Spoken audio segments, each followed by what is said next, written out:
శ్రీ శివదుర్గ జ్యోతిష్యాలయం ఆర్థిక ఉద్యోగ కుటుంబ మరే ఇతర సమస్యలకైనా పరిష్కారం చూపబడను. పరిష్కారం కోసం ఈ నంబర్ని సంప్రదించండి.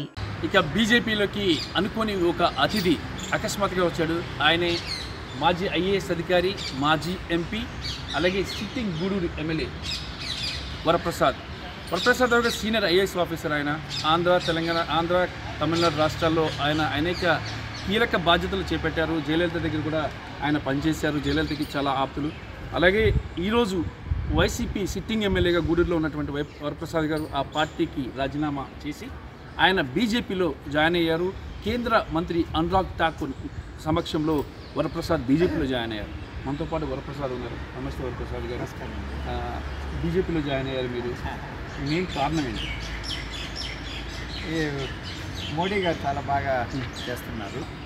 నేను 14 నుంచి 19 వరకు ఎంపీగా ఉన్నప్పుడు వారు ఏ విధంగా అభివృద్ధి చేస్తున్నారన్నది నేను చూడడం జరిగింది. ఆ తర్వాత నేను కూడా యాక్చువల్గా ఎంపీ కొరకు అని చెప్పి నేను ఐఏఎస్ విడిచిపెట్టి రావడం జరిగింది. జగన్ గారు నన్ను ఆదరించి ఎంపీగా ఇచ్చారు. రెండోసారి ఏదో కారణాల వల్ల నాకు ఎమ్మెల్యేగా ఇస్తే మళ్ళీ నేను ఎంపీగా కోరాలనుకున్నాను. అందులో ఎంపీ అయితే మెయిన్ స్ట్రీమ్లో ఉన్నటువంటిది. తర్వాత మోడీజీ గారు కూడా చాలా ఎక్కువగా అభివృద్ధి బాగా చేసి చూపిస్తున్నారు. దాంతోపాటు మహిళా అభివృద్ధి కొరకు అని చెప్పి చాలా కృషి చేస్తున్నారు వారు. సో ఒకవైపు సంక్షేమ పథకాలు, మరోవైపు చక్కగా అభివృద్ధి, తర్వాత మహిళా అభివృద్ధి కూడా చాలా బాగా చేయడం నేను చూశాను. 14 నుంచి 19 వరకు నేను ప్రత్యక్షంగా మోడీ గారిని చూడడం జరిగింది. మోడీ గారు వచ్చి నేను 6 సార్లు ఒక అపాయింట్మెంట్ లేకుండా వారు ప్రధానమంత్రి అయినప్పుడు నేను వెళ్ళి కలవగలిగాను పార్లమెంట్లో. అంటే ఏంటంటే ఆయన చాలా యాక్సెసిబుల్. అందరూ కూడా మాలాంటి వాళ్ళు వెళ్ళినప్పుడు మాట్లాడడము, చాలాసేపు మాట్లాడడం అవన్నీ జరిగాయి. సో నేను నెమ్మదిగా ఆయనకి ఆకర్షితున్నయ్యాను. ఆకర్షితున్నయిన తర్వాత అప్పుడు నేషనల్ పార్టీ రావాలని ఆశపడ్డాను నేను. మోడీ గారు కూడా మా నియోజకవర్గంలోనే ఎన్ని అభివృద్ధి పనులు చేశారంటే గత 10 ఇయర్స్లో వీరు మోడీ గారు చాలా సంతోషకరమైన పనులు చేశారు. ఒకటి, నేను కోరిన వెంటనే మాకు ప్రతిసారి కూడా గూడూరులో వరదలు వస్తున్నాయి. ఆ వరదలకి 150 కోట్ల రూపాయలు ఇచ్చి వరదలు రాకుండా చేశారు. నాయుడుపేట నుంచి తిరుపతికి నేషనల్ హైవే ఇప్పించారు. సాగరమాల రోడ్స్ వేశారు. సో ఇవన్నీ చేయడంతో నేను ఆకర్షితున్నాయి. అలా బీజేపీలో చేరాలా, మోడీ గారు అభివృద్ధిలో నేను కూడా భాగస్వామిని కావాలా అని చెప్పి నేను కోరుకోవడం జరిగింది. సో అలా నెమ్మదిగా వారిలోకి వెళ్ళడం జరిగింది. ఇక మీకు వైసీపీలో జగన్మోహన్ రెడ్డి గారు ఎమ్మెల్యే పదవి ఇచ్చారు, ఎంపీ పదవి ఇచ్చారు. మీకు రాజకీయ అరంగేటం అక్కడే చేశారు మీరు. మరి జగన్మోహన్ రెడ్డి గారి పరిపాలన విధానంగా నాకు నచ్చక ఇక్కడికి రావడం కూడా ఒక కారణం కావచ్చా? లేదంటే అక్కడ ఇమ్మడలేకపోయారా? లేకపోతే మీకు అక్కడ మీకు సీటు ఇవ్వరని తెలిసి మీరు ఇటు వచ్చారా? లేదు నాన్న, జగన్మోహన్ రెడ్డి గారు నాకు అరంగేట్రం వచ్చి నేను ప్రజారాజ్యంలో చిరంజీవి గారి దగ్గర, పవన్ కళ్యాణ్ గారి దగ్గర చేరడం జరిగింది. కొన్ని కారణాల వల్ల అక్కడ గెలవలేకపోయాను. ఆ తర్వాత ఇక్కడ ఒకసారి ఎంపీగా, ఎమ్మెల్యేగా జగన్మోహన్ రెడ్డి గారు అవకాశం ఇచ్చారు. వారికి ధన్యవాదాలు కూడా తెలియజేశాను. అదే సమయంలో ఒక నేషనల్ పార్టీ రావాలని చెప్పి నేను కోరుకున్నాను, ఎంపీగా రావాలని చెప్పి కోరుకుంటున్నాను. మళ్ళా తిరిగి చెప్తున్నాను, మోడీ గారు వారు అభివృద్ధి మీద ఆకర్షితున్నాయి.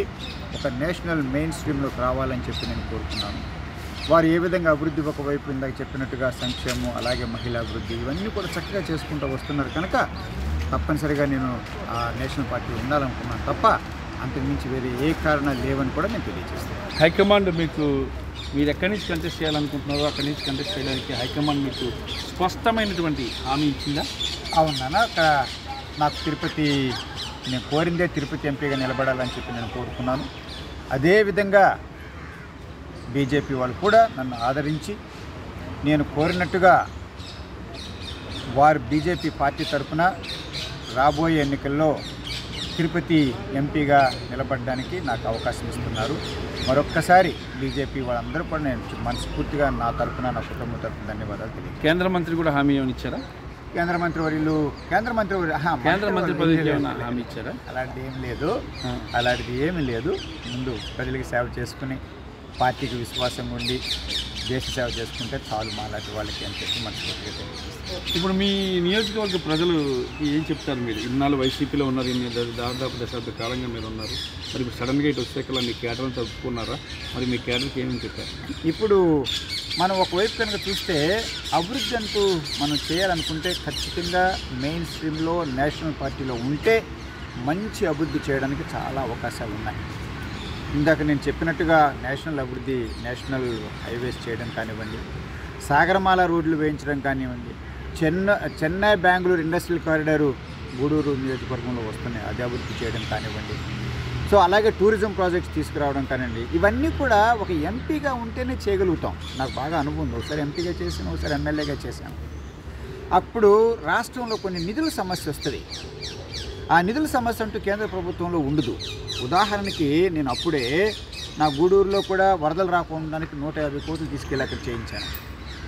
అలాగే తిరుపతి రైల్వే స్టేషన్ అభివృద్ధి చేశాను, నాయుడుపేటలో రైల్వే స్టేషన్ అభివృద్ధి చేశాను, గూడూరు అభివృద్ధి చేశాను, అలాగే రేణుగుంట కూడా అభివృద్ధి చేశాను. ఎందుకంటే కేంద్ర ప్రభుత్వం అనగానే నిధుల సమస్య ఎక్కువ ఉండు. అందుకని అప్పుడు అన్ని పనులు చేయగలిగాను కనుక మరలా నాకు అవకాశం వస్తే ఎంపీగా నిలబడాలన్న నాకు ఆశ ఉంది. మొట్టమొదటిగా జగన్మోహన్ రెడ్డి గారికి కూడా నేను తెలియజేశాను.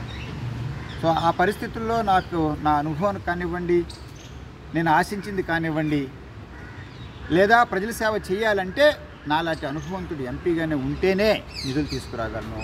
అది చక్కగా జరుగుతాయి కనుక మరొక్కసారి బీజేపీ వాళ్ళకి, మోడీ గారికి చేతులు జోడించి నమస్కారాలు తెలియజేస్తూ, అదే సమయంలో పురంధేశ్వరి గారు మా బీజేపీ ఆంధ్రప్రదేశ్ రాష్ట్ర అధ్యక్షురాలు, వారికి నా తరపున, నా కుటుంబం తరపున వారికి ధన్యవాదాలు తెలియజేస్తున్నాను. అలాగే మాకు చాలా కీలకమైన నేషనల్ సెక్రటరీస్ ఉన్నారు. మధుకర్జీ గారు కానివ్వండి, చంద్రశేఖర్జీ గారు కానివ్వండి, శివప్రకాష్ జీ గారు కానివ్వండి, అలాగే national general secretary Santosh ji గారు కానివ్వండి, వీళ్ళందరూ కూడా నాకు గొప్ప అవకాశం ఇచ్చారు. ఈరోజైతే నేను చేరింది ఎవరి సమక్షంలో చేరానంటే వివేక్ తవడే గారి ముందు, కేంద్ర మంత్రి వర్యుల ముందు. అలాగే ఇదివరకు నేను 14 నుంచి 19లో ఉన్నప్పుడు అనురాగ్ ఠాకూర్ గారు, వారు నాకు ఎంతో గౌరవించేవారు. ఎందుకంటే నా కుమారుడు వయసు కూడా ఉండదు అతనికి. సో వారు కూడా నాకు ఈరోజు వారి సమక్షంలో నేను చేరడం అన్ని విధాలా వారు, ఎందుకంటే బీజేపీలో నాకంటే వాళ్ళు సీనియర్స్. అనురాగ్ ఠాకూర్ నాకంటే చాలా సీనియర్. చక్కగా వారు, శివప్రకాష్ జీ గారు కానివ్వండి, సంతోష్ జీ గారు కానివ్వండి, అలాగే మధుకర్జీ గారు కానివ్వండి, వాళ్ళందరికీ ముందు మొట్టమొదటిగా చెప్పాలంటే పురంధేశ్వరి గారికి, అలాగే ప్రతి ఒక్కరు కూడా మనస్ఫూర్తిగా నా తరపున, నా కుటుంబం తరపున ధన్యవాదాలు తెలియజేస్తున్నాను. అలాగే ఇప్పుడు ఆంధ్రప్రదేశ్లో ఉన్న బీజేపీ, ముఖ్యంగా తిరుపతి నియోజకవర్గంలో ఉన్న బీజేపీలు అందరూ కూడా వాళ్ళతో నేను కలిసి ప్రయాణం చేస్తాను. అలాగే తెలుగుదేశం మాకు ఇప్పుడు అలయన్స్ గ్రూప్ పార్ట్నర్ కనుక, వారు అనుభవంతులు కనుక వారితో వెంటనే నేను పార్టీలో మాట్లాడి వారిని కూడా నేను పలకరించి వారి ఆశీస్సులు కూడా తీసుకోవాల్సిన ఆవశ్యకత. చంద్రబాబు గారి ఆశీస్సులు, అలాగే పవన్ గారి ఆశీస్సులు, తర్వాత మా బీజేపీ వాళ్ళందరూ కూడా అక్కడ ఎంతోమంది కార్యకర్తలు, నాయకులు ఉన్నారు. వాళ్ళందరూ కూడా, ఉదాహరణకి తిరుపతి అంటూ వస్తే తప్పనిసరిగా ఇక్కడ భానుప్రకాష్ గారు కానివ్వండి, అలాగే మా తిరుపతి ప్రెసిడెంట్ చంద్రప్ప గారు కానివ్వండి, లేదా ముని సుబ్రహ్మణ్యం గారు కానివ్వండి, అలా కోలా ఆనంద్ కానివ్వండి, దయాకర్ రెడ్డి గారు కానివ్వండి, పురుషోత్తం రెడ్డి గారు కానివ్వండి, ఆనందరెడ్డి గారు కానివ్వండి, వీళ్ళందరూ కూడా ఎప్పటి నుంచో బీజేపీని చక్కగా అభివృద్ధి చేసుకుంటూ వస్తున్నారు. సో మాలాంటి వాళ్ళు చేసిన సేవలన్నీ గుర్తుపెట్టుకుని ఏ విధంగా పార్టీని బలోపేతం చేయాలా అన్న ఆలోచనతో నేను అందరిని బడుగు బలహీన వర్గాలను కూడా పార్టీలోకి తీసుకురావడానికి నా కృషి నేను చేస్తానని చెప్పి తెలియజేస్తాను. ఇప్పుడు ఆంధ్రప్రదేశ్లో కాంగ్రెస్ పార్టీ ఉంది. కాంగ్రెస్ పార్టీ కొత్తగా ఇప్పుడు పుంజుకుంది, రంగంలోకి దిగుతుంది. మరోవైపు BJP, TDP, Janasena, BJP, TDP, Janasena ఒక అలయన్స్, వైసీపీ ఒక అలయన్స్. మీ పార్టీ ఏ పొజిషన్లో ఉంటుంది అనుకుంటున్నారు? మాకైతే క్లియర్గా ఉంది. మా బీజేపీ వాళ్ళు వచ్చేసేసి అది పెద్ద నేషనల్ పార్టీ కనుక రాష్ట్రంలో వారితో మేము అలయన్స్ ఉన్నప్పుడు కూడా మా ఐడెంటిటీ మేము మెయింటైన్ చేస్తాము. BJP identity, because it's big party. ప్రధానమైన పోటీ ఎవరికి మధ్య ఉండే అవకాశం నాకు కనిపిస్తుంది. వైఎస్ఆర్ పార్టీ తరపు నుంచి కూడా ఒక అభ్యర్థి నిలబడతాడు. నేను అనుకోవడం మా ఇద్దరి మధ్యన ఉండొచ్చు అని చెప్పి నేను అనుకుంటున్నాను. ఎందుకంటే ఇప్పుడు ఉన్న ముఖ్యంగా 4 పార్టీల్లో 3 పార్టీలు ఒకవైపు అలయన్స్ ఉంది కనుక దాని అభ్యర్థిగా నాకు అవకాశం ఇచ్చారు కనుక దానికి ఆపోజిట్గా ఉన్నది వైఎస్ఆర్ పార్టీ కనిపిస్తుంది కనుక వారికి నాకు పోటీ ఉండవచ్చు అని చెప్పి నేను అనుకుంటున్నాను. మీరు ఒక గతంలో ఎంపీగా పనిచేసినప్పుడు ప్రత్యేక హోదా కోసం ప్రభుత్వం మీద పోరాడారు. అవును. ఇదే బీజేపీ మీద మీరు పోరాడారు. అవును. బీజేపీ ఇవ్వాలని పోరాడారు, కానీ బీజేపీ ఇవ్వలేదు. 5 ఏళ్ళు కాదు 10 ఏళ్ళు అయిపోయింది, కానీ ప్రత్యేక హోదా అనేది ఇవ్వలేదు. మరి అలాంటి బీజేపీతో మీరు ఈరోజు జాయిన్ అవుతున్నారు. మరి హోదా అంశం మీరు మర్చిపోయారా, లేకపోతే పార్టీలో జాయిన్ అయితే అక్కడ కూడా పోరాడతారు అన్న? సో మళ్ళా తిరిగి ఏం చెప్తున్నామంటే, అప్పుడు విభజన జరిగినప్పుడు కాంగ్రెస్ పార్టీ అధికారంలో ఉంది, బీజేపీ పార్టీ అధికారంలో లేదు. ఆ తర్వాత విభజన చట్టంలో ప్రత్యేక హోదా అన్నది ఆంధ్రప్రదేశ్కి లేదు. మేము కోరిన మాట వాస్తవమే, వైఎస్ఆర్ పార్టీ కోరారు, అదే సమయంలో టీడీపీ కొరకు కోరారు. వాళ్ళు మొట్టమొదటి నుంచి ఏం తెలియజేస్తున్నారంటే, విభజన చట్టం ప్రకారము ఆంధ్రప్రదేశ్కి ప్రత్యేక హోదా లేదు అని చెప్పారు. అదే సమయంలో వారికి కావాల్సిన సపోర్ట్ మనకి ఇస్తారు, ఎందుకంటే అప్పుడు కాంగ్రెస్ ఉంది, బీజేపీ లేదు.